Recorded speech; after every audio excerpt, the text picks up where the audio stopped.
बेयावथ' जोंनि बर' मानसिफोरा माने बयबो अमा फिसिखायो नालाय बेखौ आङो साइन्टिफिक हिसाबै माबायदि फिसिनो हागोन बा हाया बे खोथाखौ आं खायसे माने बिजाबफोराव बा निउसफोराव बा इउटुब चेनेलफोर नुबाय थादोंमोन। बेनि उनाव आं थांनाय माने 2019 मायथाइयाव आं गिबि माने अमाखौ फिसिनाय जायो न'खरनि बयबो खावलायनाय लेखायै आं गिबियाव माब्रैसो लाबोदोंमोन लाबोनानै एसे फिसिजेनबाय। बिनि उनाव आं 6 दानसोनि उनावहाय आङो तेजपुराव मनज बसुमतारी बिथांनियाव थांनानै आङो सानथामनि हाबाफारि माने ट्रेनिं खालामना फैबाय। बेनि उनावहाय आं गुवाहाटियाव माने जोंनि अल इन्डिया रिसार्च सेन्टार दङ अमानि बेयाव जोङो थारमाने ट्रेनिं खालामबाय आरो बे हिसाबै आं अमा फार्मखौ आङो माने सालायगासिनो दङ दा आं मिथिदों आरो थारमाने आंनि फार्माव दा इसिबां नांगौ बायदि जाजोबनायाखै बिगियानारि हिसाबै जुदि खालामोब्ला गोबां माने लाबा लाब जायो होननानै जों मिथिनो मोनो आरो।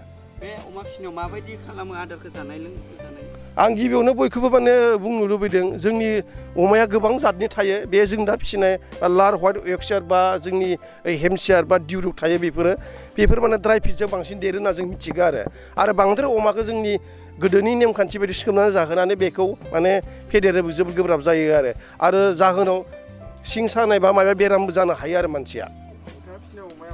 आंनाव दा फिसिनायनि अमाफोरा दङ जों लार व्हाइट यर्कशायर आरो मानै दङ हेम्पशायर।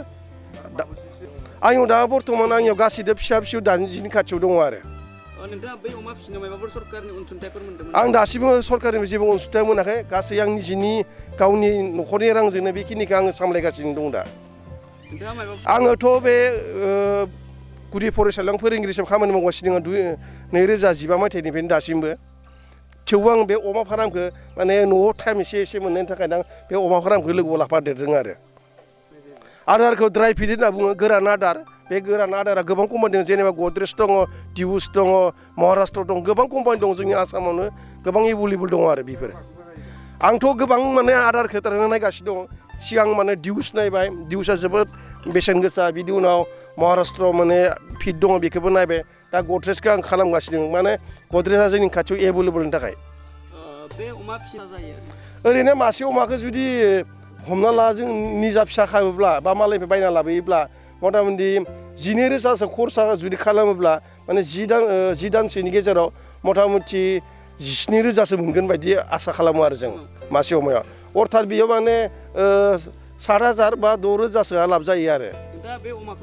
दा बर्थमान आंनिफ्राय गोजानाव साप्लाय हरनो बेदर हिसाबै नागालेण्डफोराव हरबाय देग्लाय थांनाय डिसेम्बराव आरो बांसिनानो बे फिसाफोरखौ जोंनि सिमला ओरै नावकाटा ओरै तामुलपुर बायदियाव खायसे फिसिनो गोसो गुदुंफोरा लांगासिनो दं आरो दा।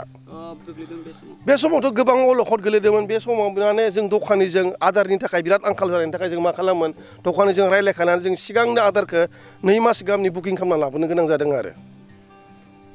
आं गासै अमा फिसिग्राफोरनिसिम मोनसे गुरै खावलायनाय नोंथांमोनाबो अमाखौ जुदि बिगियाननि हिसाबै जुदि खालामब्ला नोंथांमोना न'खर सोलिनो हागोन आंनि हिसाब मथेथ' नोंथांमोना गोबां लाब जागोन जों आसा खालामो।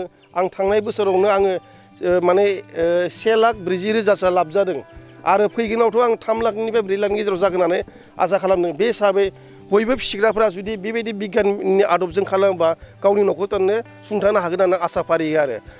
फिसिनो गोसो गुदुं दंब्ला जगाजग खालामनो हागोन आंनि फार्मजों आंनि फार्माव आरो नोंथांमोनखौ हायोबा आं खायसे वार्कशप फाथिनाय नोंथांमोनखौ अमानि बागै आङो मोजाङै माने फोरमायना होगोन आरो। आं दानि उथिफुनाय लाइमोनफोरखौ बुंदों ओरैनो नोंथांमोना थाना लाब गैया नोंथांमोना गावबा गाव खामानि ला अमा फिसिनायाबो मोनसे बिराद गोबां गिदिर माने खामानि बिबो बेजों फिसिनाबो गोबां मानसिया लाख माने करोड़पति जानाय दङ बिदिन्थि महरै मनज बसुमतारी आरो जोंनि नलबारियाव सासे देबजित माने बर्मन बिथांमोना बहुद लाख थाखा खामायगासिनो दं आरो। बिथांमोनाथ' ओरैनो खबरखौनो लाया ना भेटेनारि डिपार्टमेन्टआ खुनु खबरखौनो लाया जोंखौ जों बोरै हाजार माने खावलाय हरबाबो बिथांमोना दिनैसिम पटासखौ मोनसेबो जोंनो माने हरफेराखै बिसोरो।